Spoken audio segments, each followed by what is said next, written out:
Welcome to the Coach V Show, your Hollywood radio show for personal development with expert insights and interviews to help you, me, and we work to be our best and live our best life.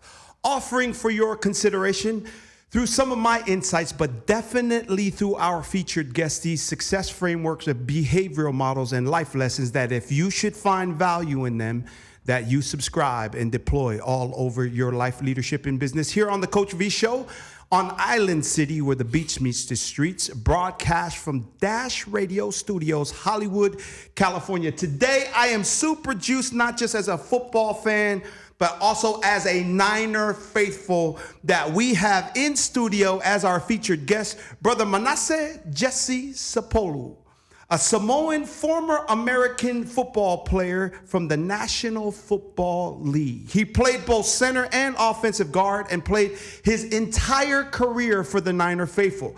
Sapolu attended Farrington High School. Shout out to Farrington High School's Sean Lauval as well, who went to ASU and was in the league for a while. And at the University of Hawaii in Honolulu, standing 6'4", 278 pounds, was selected, and I didn't know this at first, in the 17th round in the USFL 1983 draft, but then also selected by San Francisco in the 11th round in the 1983 draft. He signed with San Francisco on July 10th, 1983.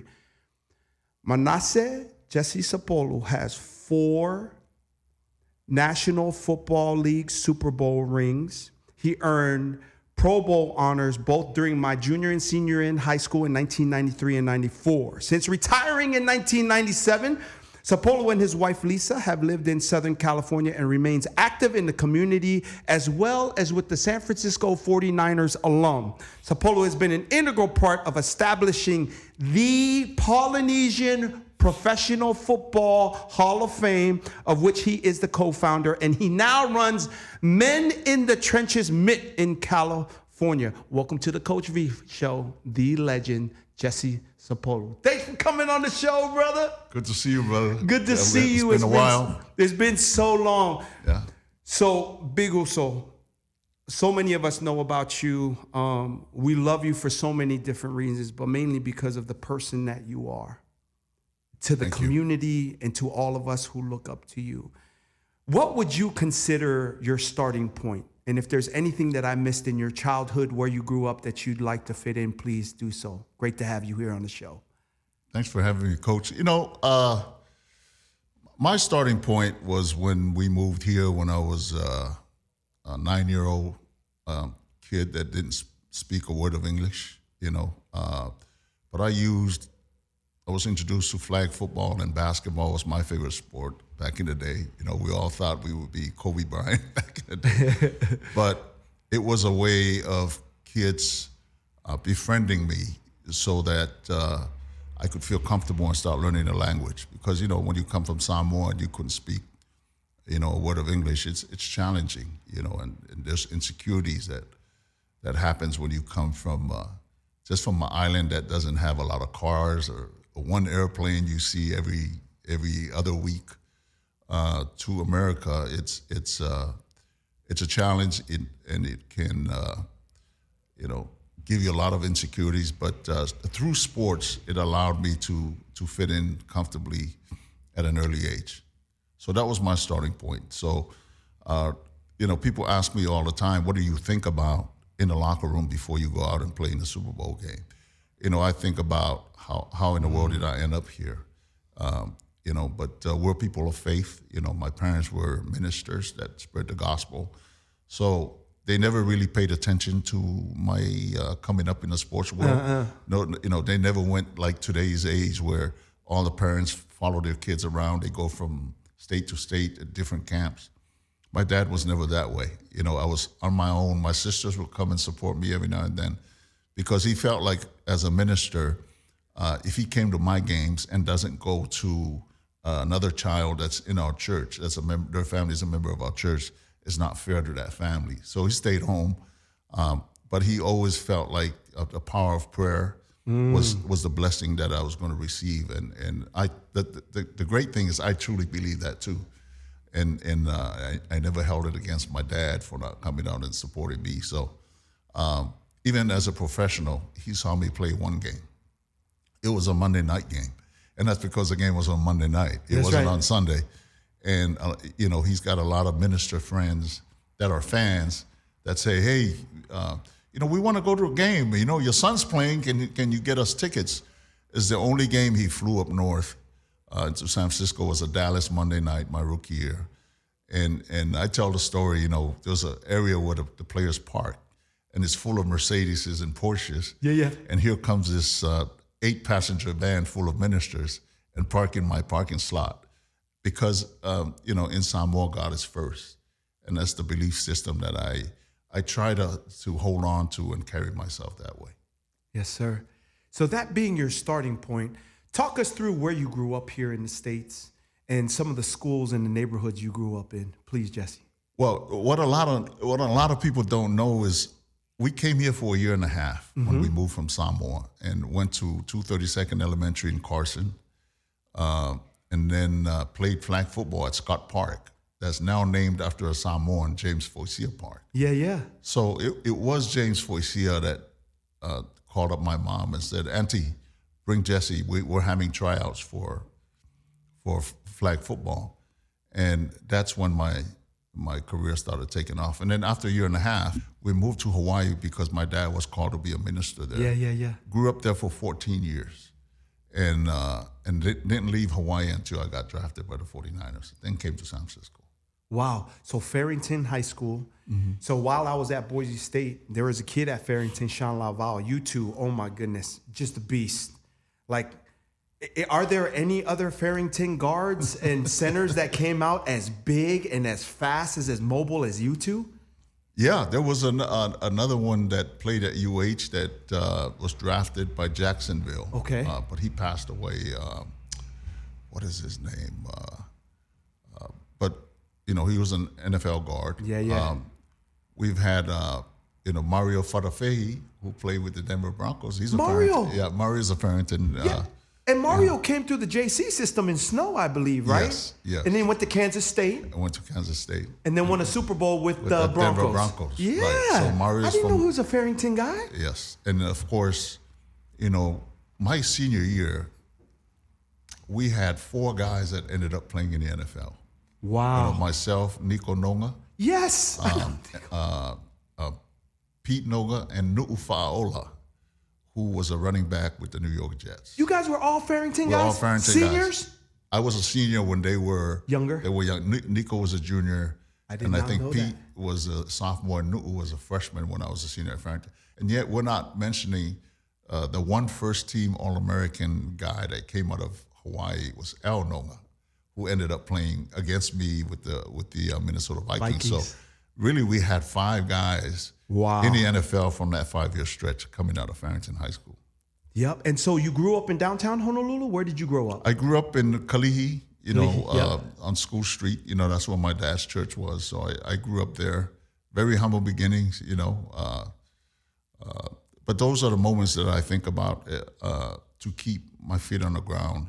Because as you know, growing up in the Bay Area, the 49ers controlled the 80s and the early 90s. So, now looking back at it, we've been trying to get number 6 for a long time. Yeah. And at the time, I'm looking back and I'm thinking, we went 5-0 in the big game. Yeah. We went 5-0. When I was doing it, it didn't seem that hard because we were so focused on it, right? But now that you look back on it, how difficult it is just to win one. It makes you appreciate what we did as a group with that dynasty year, guys. And then people like us Niner faithful know. So prior to that time, it was a struggle to be a Niners fan, right? Because everybody talks about the dynasties now. Then Steve Young came along, right? And then as of late, we were right there almost making the Super Bowl with Jimmy G, lost to recently, right? And then Brock Purdy comes along, we're in the playoffs, and then he gets hurt in the, right away. But this is really a championship tradition that you and the guys who came at that time built, yes? And talk about that. It is. And we have our alumni once alumni day once a year where we bring in all the alumni, right? Yeah. And they introduce you by decades, 60s, 70s, 80s, and 90s. Well, I played from 83 to 98. So I'm deep into both decades. Yeah. And some years, just to feel different, I usually go with the 80s because there's 4 Super Bowls in that decade. But then I also got a Super Bowl in the 90s, right? But when they introduce those 2 decades in the front of the fans, there's an explosion. Yeah, that's right. And that's what I talked to Talanoa. I work with him all the time. And I said, Talanoa, you guys don't have to win 3 Super Bowls to have the legacy we have. Yeah. If you guys can win 1 or 2, that's right. This fan base will look at you guys the same way they look at us. But so I'm still involved with the team in that capacity. We were talking about, they sent me to Mexico twice to promote that game, and there's over 40 million fans in Mexico now. They sold that game out in 5 days. And it's a 91,000 seat capacity. Yeah. So, and the reason why is because we all see the Mexican fans when it comes to boxing, how passionate they are. Well, now they have 2 games on Sunday. They show the Thursday night game and they show the Monday night game. So it has grown a whole lot since the last time we played there, because the year that we played there the first time was Alex Smith's rookie year with the Niners. So it's been a while, but now that we've gone back, it has grown, really, really fast with the Mexican fans. Take us back to when you first got into the league. You came out of UH, from my recollection. You were second team All WAC and then first team All WAC your senior year. You came out and drafted in the 11th round, right? Mm-hmm. And you come in as a rookie. And it was a new staff, right? And they were trying to build. You guys were not a dominant premier organization. Mm-hmm. Talk about the first days of being a rookie and winning a roster spot. Can you talk us through that, please? Well, I came in. They won a Super Bowl in '81, which was my junior year at University of Hawaii. Then they struggled during the strike year, right, in '82. So when I came in, people were still excited about '81, but they were concerned because they missed the playoffs in '82. Then I came in '83. And '83 is probably considered the best draft ever in NFL history, because they had that quarterback, 6 quarterbacks went in the first round: Dan Marino, John Elway, Jim Kelly, all those guys. And then we had Eric Dickerson from our class. But our first pick was a guy named Roger Craig that came out of Nebraska, and he was a 2nd round pick. So, I was an 11th round pick. We didn't have a 12th round pick, so I was a last pick, and yet they roomed us after minicamp, so when we came to training camp, they roomed us. And you know how it is in our business. They're going to knock on the door. It was time to cut you, right? And because Roger was our first pick, so I knew if they would have knocked on the door, it wasn't for him. Real talk, right? Real talk. Real talk. I mean, and I knew that, and I did everything in my power to make sure that there was not going to be a knock on that door. And the funny thing about it is I outlasted my whole class. So, playing at UH, coming from there, it was important at that time because we didn't have a lot of draft choices coming out of Hawaii at the time. Now we do. But at that time, it was hard to believe that kids can get drafted from there. So it was important from the standpoint that I wanted to be the trailblazer for the kids from Hawaii to believe that they can stay in the island and play, and still come out to the NFL and make a big name for yourself. Because back then, the belief was if you don't go to Arizona State and Oregon and those schools. And the funny thing about it is, I was recruited by Arizona State, Oregon, Michigan State. Mm-hmm. And we know how Polynesian parents are. When my mom was the type that if I slept at someone else's house, she gets nervous, right? So what makes you think she's going to let me go to? Because I really liked Arizona State at the time. There were some local kids there. They just lost to Nebraska for the number 2 spot on the AP poll. So I wanted to go to a school where I wanted to play on national TV. But the coach from UH at the time promised me, you're going to be playing on national TV if you stay home and try to build with people that supported you since you were young. And that was a big thing because Polynesian family is very important. But now, the kids, they have FaceTime and everything. That the world seems a little bit smaller now, right? Yeah. Like, I talk to Tua and his parents all the time, They invested in themselves and moved to Alabama and left family in Hawaii. That's unheard of when I was coming up. Right. So things have changed a lot as far as our Polynesian community.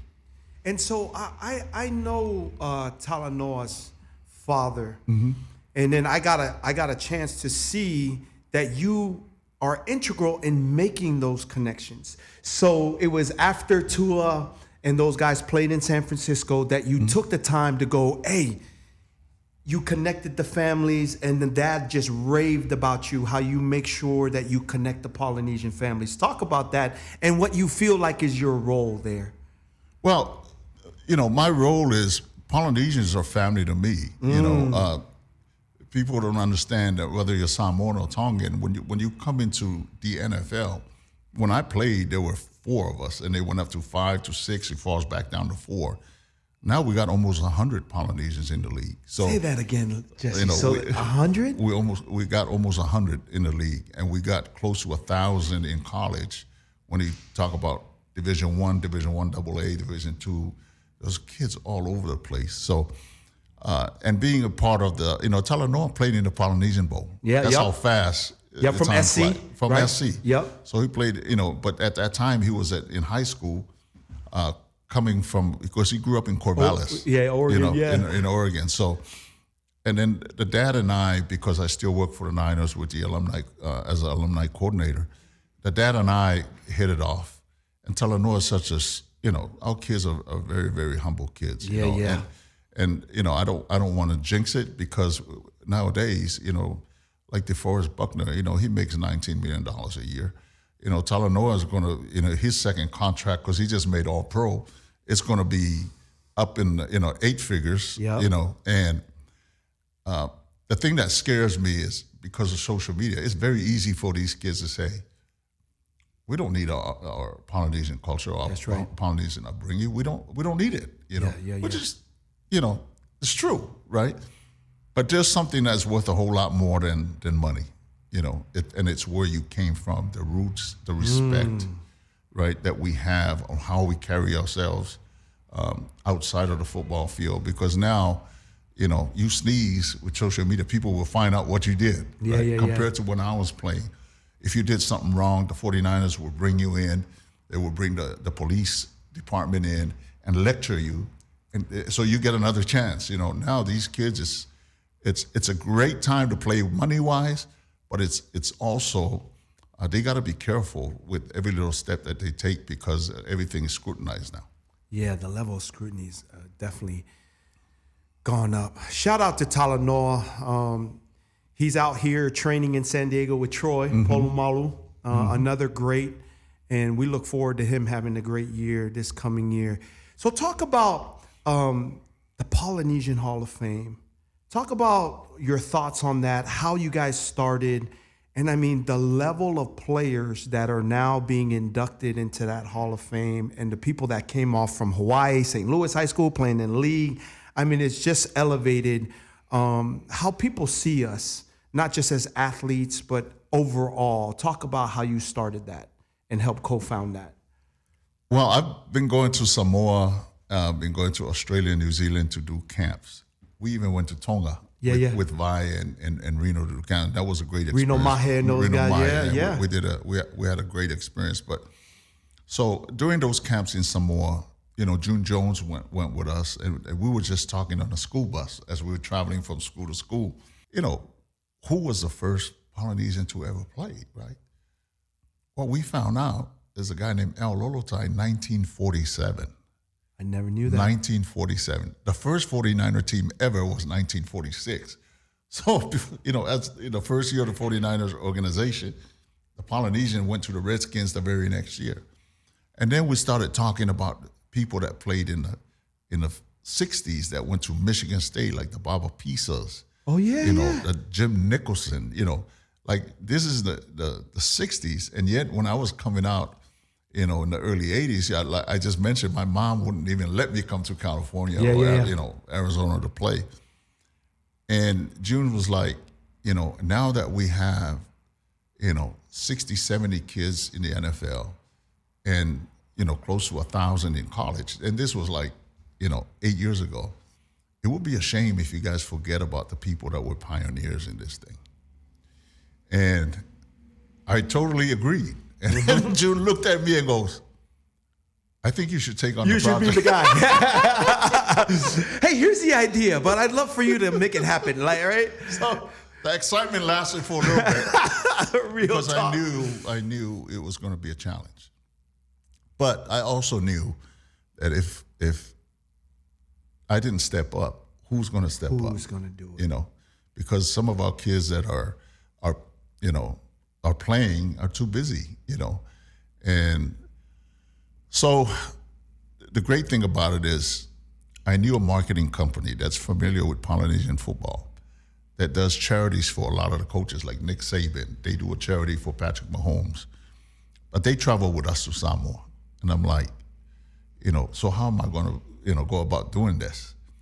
And they said, first, we need to have a dinner to honor, and we need to select all the coaches that coach Polynesian kids. So we had Lavelle Edwards from BYU. We had Ron McBride from Utah. Dick Tomey, right? Dick Vermeil, because he coached all those great Samoans at UCLA before he went to the Rams in Kansas City. So we formed a committee, and our first class, was selected, like Olin Cruz, the throwing Samoan, Jack Thompson, Kevin Mawai, who's now in the Hall of Fame.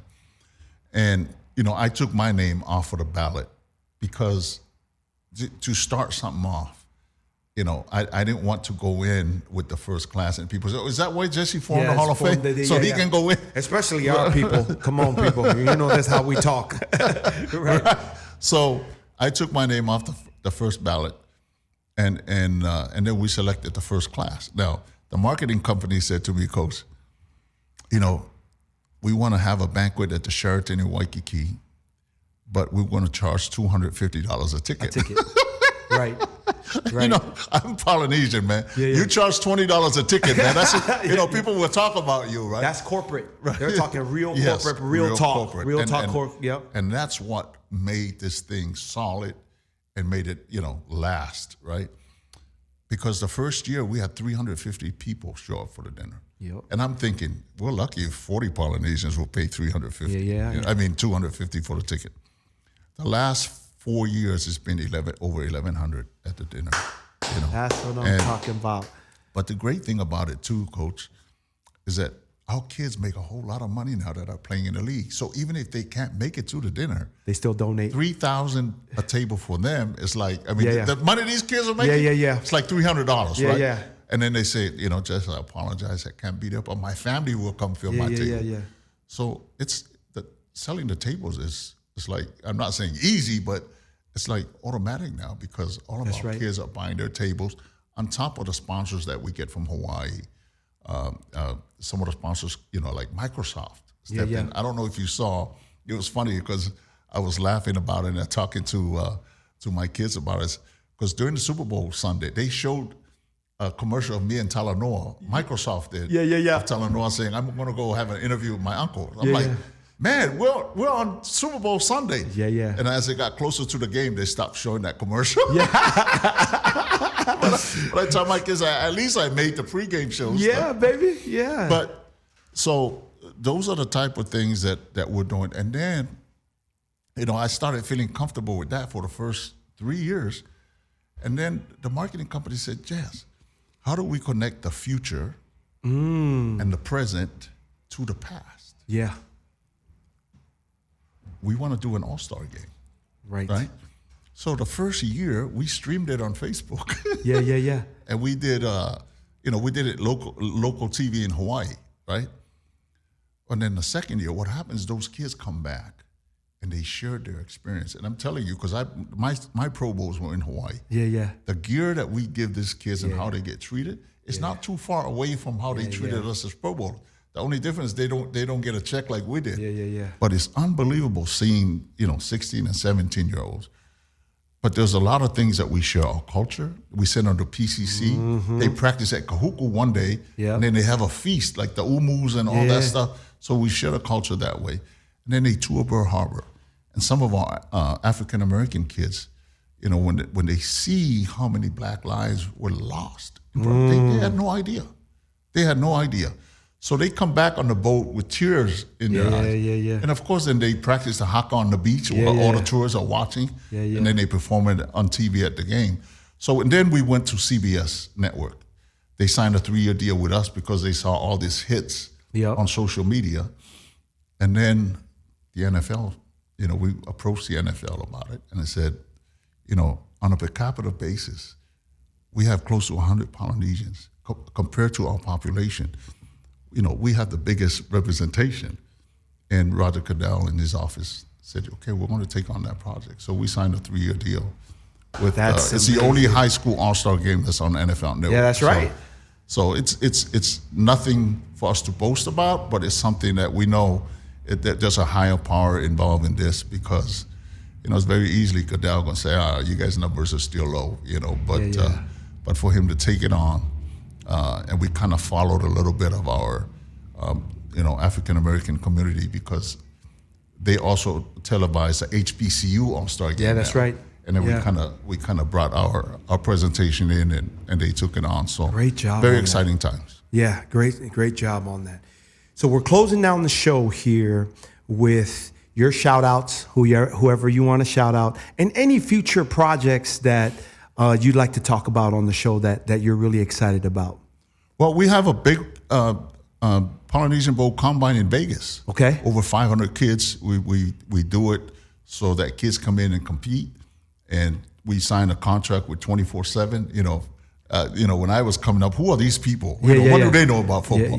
But these guys have built their brand to the point where, you know, they have credibility as far as getting the kids' names out. You know, my son Roman is a college coach, and he says, as soon as 24/7 posts the kids, our antennas go up. Right? So exactly. So a lot of those kids are coming there to get exposed, and also we offer spots on the game. Okay. Because the Polynesian Bowl is 51% of the game you got to have Polynesian blood in you. Yep. But we reserve the other 49 for the top, you know, black players and players from other nationalities around the nation because we have to. We're a national brand now. Yeah. You know, we can't just we don't have enough to fill out the game with 5 stars and 4 stars and that stuff. But very exciting time. So we're looking forward to March 31st, April 1st and 2nd in Vegas at Bishop Gorman High School. That's where the combine's going to be. Bishop Gorman University. Bishop Gorman University. That's what Bishop Gorman High School looks like. You know, so our registration is done in the weight room, right? Yeah, amazing. And you walk in the weight room, I'm like, UH needs to look at this. Yeah. Oh my goodness. Goodness. But you know, and then of course, you know. Hopefully Brock Purdy gets healthy. We gave Q a little gift by giving him Jimmy G. I think the Raiders are going to be improved. With Jimmy G. But we just signed Sam Darnold with the Niners. So hopefully we would have needed him in that Philadelphia game when Purdy got hurt. You know. But I'm very thankful. You know, and I'm going to push this thing as far as I could until another kid steps up, you know, 5 or 6 years from now, and then they can take it to whatever level they want to take it to. Yeah. And we heard there's a rumor that you might have a show on Island City in the future. Is that a rumor, or what are we doing with that? What are we doing with that, Jesse? You know, if I follow Q to Minnesota when there's 2 degrees outside, and the funny part about that day is we all stayed in the same hotel, right? Yeah. And every Polynesian that came in to check in, they're coming in breathing like, yeah. And we're all laughing every time we see someone to check in. But no, I'm proud of what you guys are doing. I'm proud of the young man that I met today that does Gerald. Gerald Ramsey. Mufasa he plays Mufasa in The Lion King. Unbelievable. I mean, from Aunu. Are you kidding me? That's amazing. You know, so that alone, just learning that today is something that we're proud of. You know, we have to lift each other up. We got to do that. You know, like we joke about it sometimes with our people, but once we understand we're not a big community, but we got to keep pushing forward. Yes, sir. Very easy to support one another that way. Very good. Man, Jesse, thank you for coming on the show. And what about in 30 seconds, what would Jesse Sapolu, who's also got a chieftain in Samoa, you've also been placed at 4 Super Bowl rings, 2 Pro Bowls, an ambassador not only for the Niners and the NFL, but the Polynesian people, what would be your message to the world? Well, my message is, just believe in who you are. Don't try to be something different because, when the 49ers won back-to-back Super Bowls, I could walk into any restaurant and not pay for anything. It's just the mood of the whole city of San Francisco is out of control, And I had to make sure that I had to step back, take a deep breath, and make sure my feet are on the ground. Because if you don't, once you lose the root and foundation of who you are, the respect, the humility that comes with being a Polynesian kid, you won't last long. That's right. So stick to the roots of who you are, believe in that, and then do the right things, and you can go as far as you can. Thank you for that, brother. Thank you so much for coming on the show. And for those of you tuning in, and maybe for the first time, for Brother Jesse and I, Big Brother Jesse and I, we just don't come on shows like this just for the mere sake of your success, but mainly that you could be your best. In doing so, you realize the best of your abilities and that everything you dream, work, and pray for can be achieved.